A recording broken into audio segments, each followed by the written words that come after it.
इस वक्त बिहार की राजनीति काफी दिलचस्प हो चली है।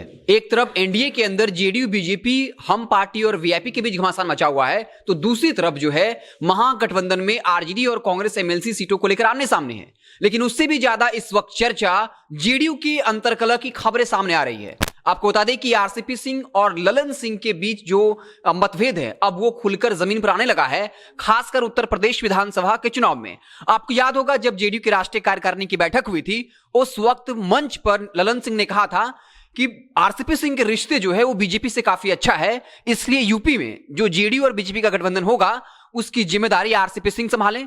उस वक्त ये खबर चली थी, हमने भी खबर किया था कि ललन सिंह कहीं ना कहीं ये जिम्मेदारी आरसीपी सिंह पर थोपना चाहते हैं कि यूपी में उन्हें पहले से इस बात का अंदेशा था कि वहां पर बीजेपी जेडीयू को सीट नहीं देने वाली है, लेकिन आरसीपी सिंह को फंसाया गया है। और लगातार आरसीपी सिंह ये कहते रहे कि गठबंधन हो जाएगा, लेकिन अब बीजेपी ने बाकायदा स्पष्ट कर दिया है कि उत्तर प्रदेश में बीजेपी और जेडीयू का गठबंधन नहीं होगा। बाकायदा बीजेपी के प्रदेश उपाध्यक्ष राजीव रंजन ने कहा था कि जिस तरीके से बिहार में जेडीयू ने दरियादिली दिखाई है, जेडीयू को मात्र 43 सीटें मिली थी, उसके बाद उन्हें सीएम बनाया गया, उसी तरीके से जेडीयू उत्तर प्रदेश में दरियादिली दिखाए।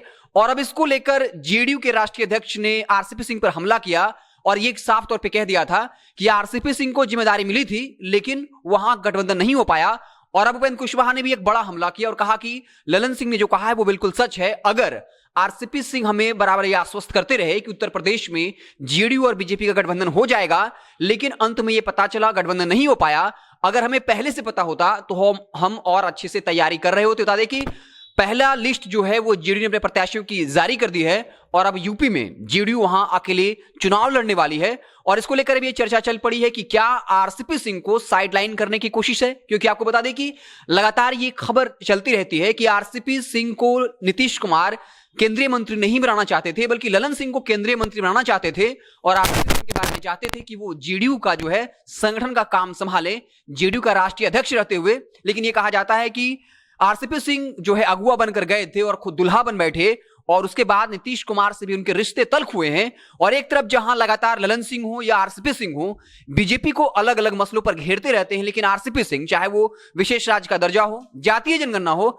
हर मसले पर बीजेपी का स्टैंड रख रहे हैं। तो साफ तौर पे ललन सिंह उपेंद्र कुशवाहा का खेमा एक तरफ है तो दूसरी तरफ आरसीपी सिंह है, और अब दोनों के बीच ये अंतरकलह सामने आ रही है। ललन सिंह के बाद उपेंद्र कुशवाहा ने आरसीपी सिंह को जिम्मेदार ठहरा दिया है, और अगर अब आरसीपी सिंह जो है कुछ बयान देते हैं तो उसको लेकर जो है अब जेडीयू के अंदर घमासान मचना तय है। नीतीश कुमार भी कहीं ना कहीं आरसीपी सिंह से नाराज चल रहे हैं, इसलिए उपेंद्र कुशवाहा को बाकायदा बुलाया गया और एक बड़ी जिम्मेदारी दी गई। और उपेंद्र कुशवाहा और ललन सिंह और आरसीपी सिंह का रिश्ता हर कोई जानता है। जब पहली बार ललन सिंह राष्ट्रीय अध्यक्ष बने थे और जब पटना आए थे, उस वक्त जो है जेडीयू के कई कार्यकर्ताओं की तरफ से जो है कहीं ना कहीं जो है पावर दिखाया गया था। और उसके बाद जब आरसीपी सिंह पटना आए थे, तब आपको याद होगा उन्होंने खुले मन से कहा था अपने कार्यकर्ताओं को कि आप लोग नाराज मत होइए, हम जेडीयू का राष्ट्रीय अध्यक्ष भले ही ना हो, लेकिन समझिए कि हम जेडीयू का राष्ट्रीय अध्यक्ष है, हम संगठन का काम भी करेंगे।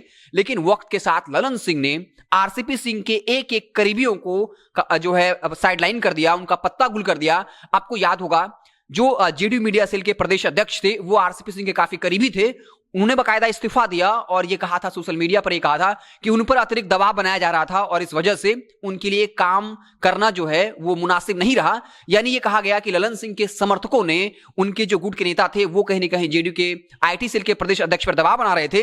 दूसरी बार खबर ये आई थी कि जब जेडीयू कार्यालय में जनता दरबार लगा हुआ था, वहां मंत्री पहुंचे हुए थे, तो बैकग्राउंड में जो है वो नीतीश कुमार और आरसीपी सिंह की तस्वीरें थी। उस वक्त ललन सिंह के समर्थकों ने बाकायदा इसको लेकर बखेड़ा खड़ा किया और ये कहा कि आरसीपी सिंह जेडीयू के राष्ट्रीय अध्यक्ष नहीं है, ललन सिंह जेडीयू के राष्ट्रीय अध्यक्ष हैं, इसलिए नीतीश कुमार के साथ उनकी तस्वीरें होनी चाहिए।